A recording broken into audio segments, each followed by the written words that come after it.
Assalamualaikum warahmatullahi wabarakatuh. Perkenalkan, kami dari kelompok 8 yang beranggotakan Saya Zaidah Hanani. saya sendiri Muhammad Ramadan, dan Saya Nur Astia Azhara. kami akan menyampaikan materi dari pengambilan keputusan strategis Pada keputusan investasi modal. Jadi di sini saya akan menjelaskan lebih lanjut mengenai keputusan strategis. Jadi keputusan strategis itu mencakup berbagai aspek. Salah satunya adalah keputusan investasi modal. Nah, keputusan investasi modal itu sendiri termasuk ke dalam keputusan strategis karena berpengaruh besar pada masa depan perusahaan. Nah, jadi keputusan investasi modal adalah proses di mana perusahaan itu memilih bagaimana menggunakan uangnya untuk investasi besar dalam jangka panjang. Kemudian yaitu jenis-jenis dari keputusan investasi modal, yaitu ada yang pertama yaitu ada proyek independen, adalah proyek yang jika diterima atau ditolak tidak akan mempengaruhi arus kas proyek lainnya. Dan yang kedua yaitu ada proyek saling eksklusif, adalah proyek-proyek yang apabila diterima akan menghalangi penerimaan dari proyek lainnya. Kemudian yaitu ada model non-diskonto.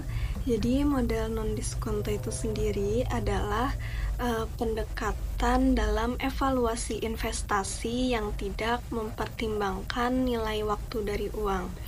Nah, jadi model diskonto ini terdiri dari dua jenis, yaitu ada periode pengembalian atau payback period, dan tingkat pengembalian akuntansi atau accounting rate of return. Nah, untuk periode pengembalian itu merupakan metode yang digunakan untuk mengetahui berapa lama sih waktu yang dibutuhkan oleh perusahaan untuk memperoleh kembali investasi awal yang ditanamkannya. Nah, hal itu didasari dengan rumus, yaitu investasi awal dibagi dengan arus kas tahunan.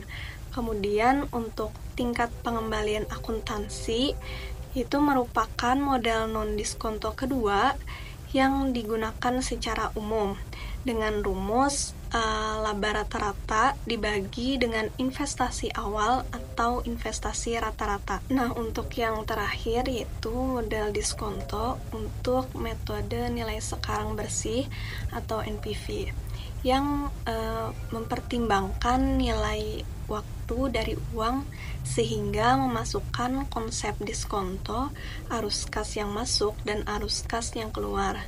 Nah, dua model diskonto akan dipertimbangkan, yaitu nilai sekarang bersih atau net present value atau NPV, dan tingkat pengembalian internal atau internal rate of return atau IRR. Izin melanjutkan dari materi Zaida. Di sini saya akan membahas tentang internal rate of return atau IRR atau tingkat pengembalian internal, dan juga ada pasca audit proyek modal dan proyek saling eksklusif. Nah, IRR sendiri itu konsepnya agak sedikit berbeda dengan ROI atau return on investment, karena return on investment ini sering dikaitkan juga dengan pengembalian dari sebuah investasi. Nah, bedanya IRR sendiri itu bukan menghitung hasil investasi dalam hasil persentase sesungguhnya. Jadi bisa saja hasil dari IRR ini tidak akurat. Untuk sebelumnya kita mengetahui bahwa dalam metode NPV kita tahu bahwa investasi itu layak diinvestasikan ketika NPV-nya itu lebih dari 0 atau positif. Nah, sebaliknya suatu proyek itu tidak layak kita investasi ketika NPV-nya itu kurang dari 0 atau negatif. Nah, jadi IRR ini sendiri mengambil konsep di tengah-tengah dari NPV tersebut, yaitu ketika NPV-nya menjadi 0. Makanya untuk menghitung IRR itu sendiri, itu adalah kita memerlukan NPV-nya itu sendiri menjadi 0. NPV di sini adalah net present value ya. Jadi kalau kita mau tahu atau tidaknya investasi itu layak diinvestasikan, maka kita akan menghitungnya dengan IRR ini sebagai persentasenya. Nah, misalnya kita menginvestasikan uang kita sebesar 500 juta ke sebuah apartemen. Misalnya kita beli nih 500 juta ke apartemen. Nah, apartemennya ini kita renovasi sebesar 150 juta.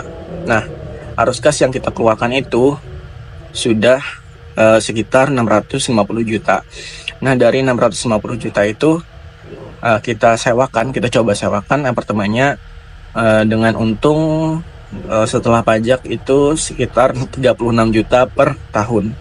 Nah, setelah di tahun keempat kita sudah menyewakannya dengan untung 36 juta per tahun, maka di tahun kelima kita ingin menjual apartemen tersebut yang bila laku itu adalah sekitar 950 juta setelah pajak.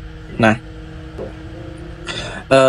investasi ini, misalnya kita ingin investasi ini untung 10%. Nah, 10% di sini itu adalah discount rate. Nah, jadi discount rate ini adalah nilai yang penting dalam penghitungan IRR. Nah, jadi jika kita membuat standar bahwa kita ingin investasi tersebut untung 10%, maka discount rate kita atau tingkat diskonto kita adalah sebesar 10%. Nah, jika kita menghitung dari investasi tersebut kurang dari 10%, maka kita tidak akan investasi di dalam proyek tersebut. Namun jika investasi tersebut memiliki IRR lebih dari 10%, misalnya 11%, maka kita bisa saja melakukan investasi dalam proyek tersebut. Nah, jadi kita bisa menghitung IRR menggunakan rumus seperti yang ada pada gambar. Nah, IRR sendiri baru bisa kita dapat setelah kita berhasil mengubah NPV-nya menjadi 0. Ada 3 cara untuk menghitung IRR, yaitu yang pertama adalah dengan menggunakan metode trial and error, yaitu dengan mencoba memasukkan persentase ke dalam rumus tersebut, sehingga hasil NPV-nya menjadi 0. Nah, cara ini cukup sulit karena kita harus mencoba-coba dari semua persentase agar NPV-nya menjadi 0. Yang kedua adalah dengan menggunakan kalkulator saintifik. Dan yang ketiga adalah dengan menggunakan spreadsheet atau Microsoft Excel. Nah, cara yang ketiga dapat kita gunakan dengan mudah karena dalam software tersebut sudah tersedia rumus untuk menghitung IRR-nya, yaitu dengan cara memasukkan proyeksi kas yang kita punya. Kita ketik rumus sama dengan IRR, kurung buka, kita blok proyeksi kas kita, kurung tutup. Nah, sekarang kita mendapatkan hasilnya yaitu sebesar 11,94%. Nah, selanjutnya itu adalah pasca audit proyek modal. Nah, dalam pasca audit proyek modal ini sendiri itu adalah metode yang digunakan untuk menghitung biaya aktual dan biaya yang diestimasi dari suatu proyek. Nah, jadi ketika kita berinvestasi dalam proyek, maka kita mengeluarkan biaya-biaya untuk mempertahankan proyek tersebut atau berinvestasi dalam proyek tersebut. Nah, biaya-biaya itu dihitung dari estimasinya dan juga aktual atau biaya yang real dari investasi tersebut. Nah, pasca audit ini sendiri menghitung biaya-biaya tersebut untuk mengetahui apakah keuntungan yang kita dapat di masa depan itu sebesar yang kita estimasi atau mungkin kurang dari apa yang kita estimasikan. Jika pasca audit menemukan biaya itu kurang, maka di masa depan kita bisa mengevaluasi dari instrumen investasi atau proyek tersebut. Jadi kita bisa memperbaiki dan meningkatkan keuntungan dari proyek tersebut. selanjutnya itu adalah proyek saling eksklusif. Nah, proyek saling eksklusif ini sendiri itu adalah proyek di mana kita memilih di antara 2 atau 3 atau lebih proyek yang sama-sama menguntungkan untuk kita investasi. Nah, jadi untuk proyek ini sendiri misalnya adalah proyek A, yang dimana proyek A ini sendiri bergerak misalnya di bidang tekstil, dan misalnya ada lagi proyek B yang bergerak di bidang properti. Nah, jadi dari proyek A, B itu juga ada satu lagi proyek yang bergerak di bidang makanan atau produk-produk rumah tangga misalnya. Jadi kita bisa mempertimbangkan antara ketiga proyek tersebut yang mana yang kita ingin investasi di dalamnya. Nah, setelah kita mengetahui metode-metode untuk menghitung dari biaya pengembalian atau rate of return investasi sebelumnya, nah proyek-proyek tadi kita bisa hitung untuk menemukan yang mana yang lebih menguntungkan untuk kita investasi di dalamnya. Nah, jadi kita bisa memilih salah satu proyek yang paling menguntungkan bagi kita untuk investasi. Itu saja dari saya sebagai pemateri kedua. Materi selanjutnya akan dijelaskan oleh Askia. Oke, jadi saya akan menjelaskan mengenai perhitungan dan penyesuaian arus kas. Jadi terdapat 2 langkah dalam melakukan perhitungan arus kas, yaitu yang pertama melakukan peramalan terhadap pendapatan, beban, dan pengeluaran modal. Jadi pendapatan ini merupakan bagian dari arus kas masuk, yang artinya kita menerima uang, misalnya pendapatan itu dari penjualan produk. Sedangkan beban dan pengeluaran modal itu termasuk ke dalam arus kas keluar. Jadi misalnya kalau beban itu ada dari biaya operasional seperti biaya gaji ataupun biaya sewa. Sedangkan pengeluaran modal itu mencakup investasi dalam aset tetap. Dan selanjutnya ada penyesuaian arus kas dengan faktor-faktor eksternal seperti inflasi dan pajak. Nah, jadi inflasi ini tentunya kan mempengaruhi daya beli uang ya. Jadi dengan kita menyesuaikan arus kas kotor dengan inflasi, kita akan mendapatkan gambaran yang lebih akurat tentang arus kas nantinya. Begitu pula dengan pajak. Jadi pajak ini tuh akan mengurangi jumlah arus kas yang tersedia, sehingga kita perlu memperhitungkan agar mendapatkan arus kas bersih atau arus kas setelah pajak. Nah, untuk menganalisis pengaruh pajak, biasanya arus kas itu dibedakan menjadi 2 kategori. Yang pertama itu arus kas setelah pajak di tahun 0. Jadi itu merupakan selisih dari biaya awal proyek dengan setiap arus kas masuk yang secara langsung berhubungan. Yang kedua itu adalah arus kas setelah pajak di tahun proyek. Jadi arus kas setelah pajak tahunan merupakan jumlah dari laba bersih setelah pajak dengan beban non-kas. Nah, jadi misalnya beban non-kasnya itu $90.000, kemudian laba bersih setelah pajaknya itu adalah $200.000. Maka arus kas setelah pajak di umur proyek itu merupakan penjumlahan dari keduanya, yaitu $290.000. Oke, selanjutnya saya akan membahas mengenai konsep nilai sekarang. Jadi ada suatu hal yang menarik dari uang. Uang itu kan dapat diinvestasikan dan juga menghasilkan bunga. Jadi nilai uang pada hari ini tuh tidak sama dengan nilai uang di esok hari, karena misalnya nilai uang esok hari itu sudah ditambah dengan bunga. Jadi prinsip dasar tersebut merupakan kekuatan dari metode pendiskontoan. Metode pendiskontoan ini tuh mengandalkan hubungan antara nilai uang hari ini atau saat ini dengan masa depan. Jadi nilai masa depan itu contohnya seperti apa sih? Nah, misalnya suatu bank itu mencantumkan suku bunga itu sebesar 4%. Kemudian ada nasabah ingin berinvestasi dengan uang $100. Nah, jadi setelah 1 tahun, nasabah tersebut akan mendapatkan uang tuh tidak hanya $100 tetapi ditambah dengan bunganya. Jadi $104. $4 itu didapat dari 4% tadi dikalikan dengan jumlah yang diinvestasikan oleh nasabah, yaitu $100. Jadi berbeda kan, $100 di yang awalnya diinvestasikan hanya $100, kemudian di tahun berikutnya itu bertambah menjadi $104.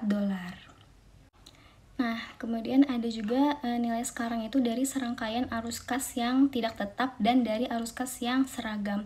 Kalau dari arus kas yang tidak tetap itu misalnya per tahunnya itu tuh arus kasnya berbeda-beda. Misalnya pada tahun pertama itu $110, pada tahun kedua $121, dan pada tahun ketiga $133,1.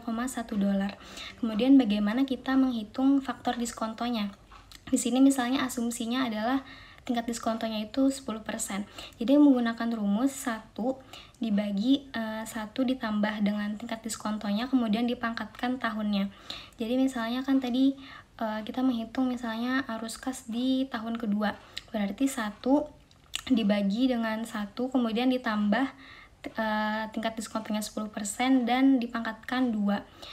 Jadi itu hasilnya adalah 0,826. Nah, kemudian untuk mendapatkan nilai sekarangnya berarti arus kasnya tadi $121 dikalikan dengan faktor diskonto.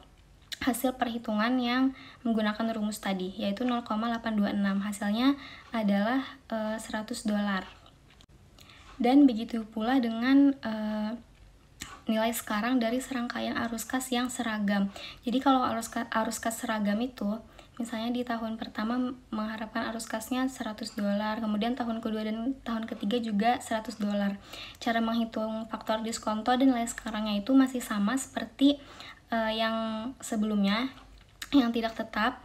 Jadi misalnya arus kas di tahun ketiga itu $100 kan yang diharapkan, sama dengan tahun 1 dan tahun 2.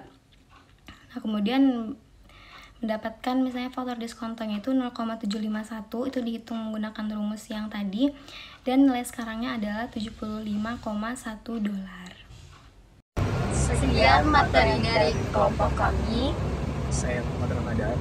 Saya Zaidah Hanani. Dan saya Nur Askia Zahra. Kami bertiga pamit undur diri. Sampai ketemu lagi. Assalamualaikum Assalamualaikum warahmatullahi wabarakatuh. Dadah.